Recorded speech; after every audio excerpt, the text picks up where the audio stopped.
Welcome, beautiful Filipinas, to part 12 of 100 skills that, if you learn them, can increase your success.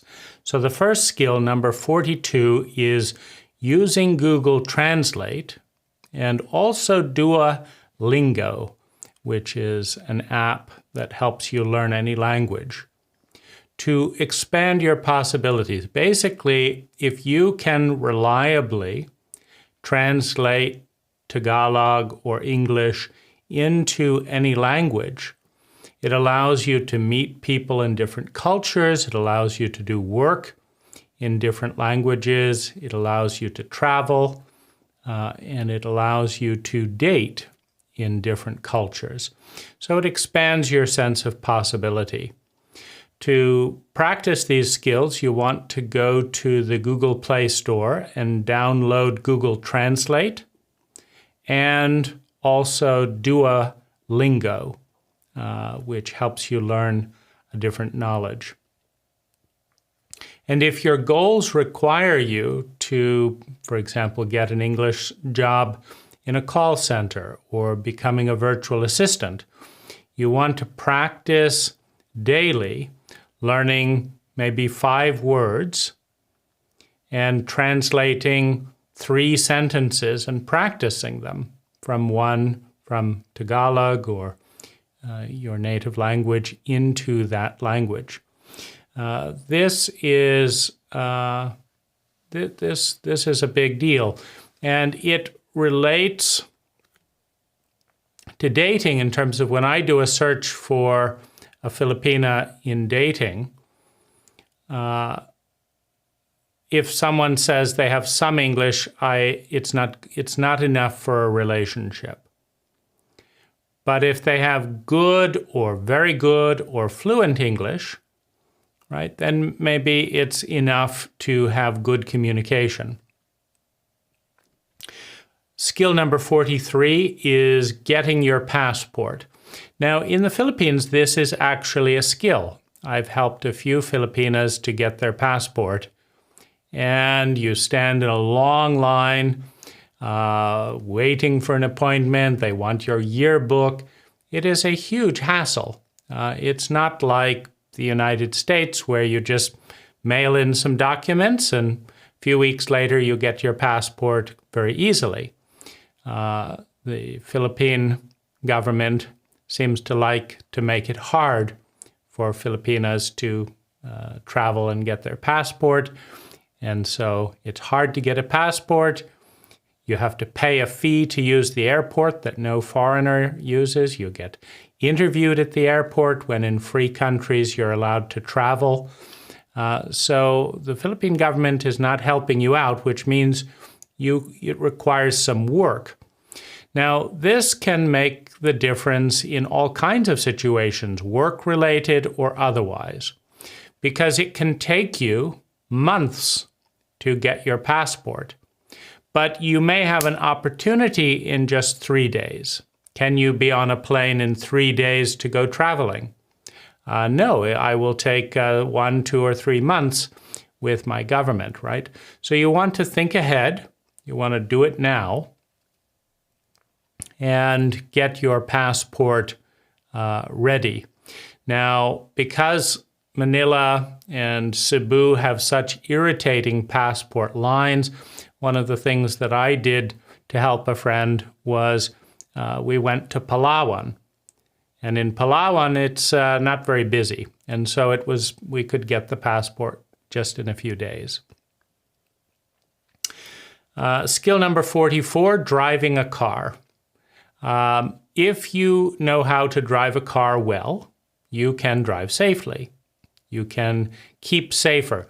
Now, this is part of success for a couple of different reasons. Motorcycles are the most dangerous vehicle that there is because you have no protection.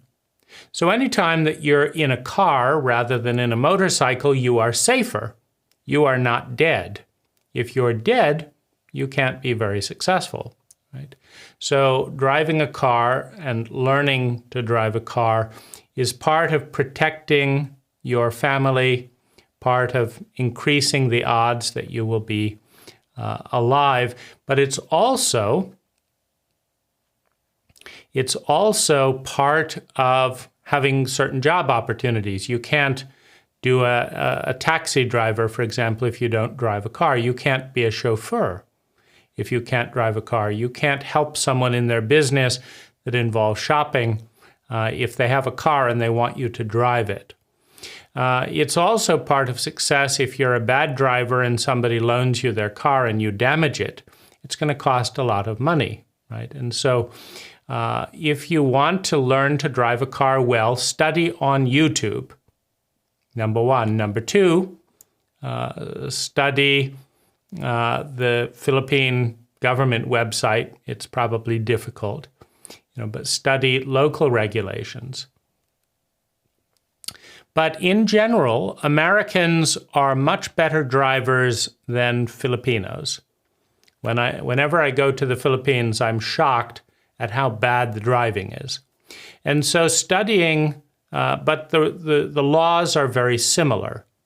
And so if you study U.S. driving tests on YouTube and U.S. pamphlets, one, you will study English. Two, it will be very clear. And three, the courses may be better because there's a high standard for driving courses, and they will be free. So look on YouTube, study well, study 3 hours, take a test online, see if you know what you're doing, and do all of that before. And then maybe if you have a friend with a car, you can start offering to help. You can start practicing and learn to drive a car. Finally, we have skill number 45, driving a motorbike with a helmet. Now, a motorcycle is the most dangerous vehicle in the world because if you hit a truck, you are the one damaged. If you hit a car, you are the one damaged.